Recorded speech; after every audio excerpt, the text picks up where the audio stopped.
মৌলিক নিষাদ, কবি নীরেন্দ্রনাথ চক্রবর্তী। পিতামহ, আমি এক নিষ্ঠুর নদীর ঠিক পাশে দাঁড়িয়ে রয়েছি। পিতামহ, দাঁড়িয়ে রয়েছি আর চেয়ে দেখছি, রাত্রির আকাশে ওঠেনি একটাও তারা আজ। পিতামহ, আমি এক নিষ্ঠুর মৃত্যুর কাছাকাছি নিয়েছি আশ্রয়।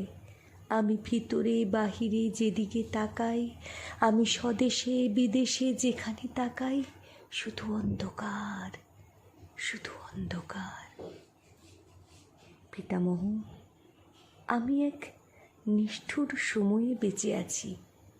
এই এক আশ্চর্য সময়, যখন আশ্চর্য বলে কোনো কিছু নেই, যখন নদীতে জল আছে কি না আছে কেউ তা জানে না, যখন পাহাড়ে মেঘ আছে কি না আছে কেউ তা জানে না।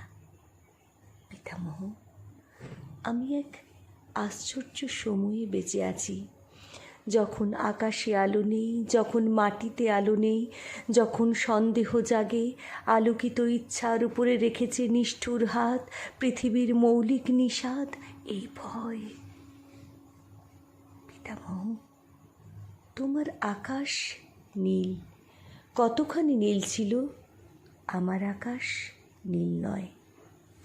পিতামহ, তোমার হৃদয় নীল, কতখানি নীল ছিল, আমার হৃদয় নীল নয়। আকাশের হৃদয়ের যাবতীয় বিখ্যাত নীলিমা আপাতত কোনো এক স্থির অন্ধকারে শুয়ে আছে। পিতামহ, আমি সেই দারুণ নিবিড় অন্ধকারে দাঁড়িয়ে রয়েছি। পিতামহ, দাঁড়িয়ে রয়েছি আর চেয়ে দেখছি, রাত্রির আকাশে ওঠেনি একটাও তারা আজ। মনে হয় আমি এক অমোঘ মৃত্যুর কাছাকাছি নিয়েছি আশ্রয়। আমি ভিতরে বাহিরে যেদিকে তাকাই, আমি স্বদেশে বিদেশে যেখানে তাকাই, শুধু অন্ধকার, শুধু অন্ধকার। অন্ধকারে জেগে আছে মৌলিক নিষাদ।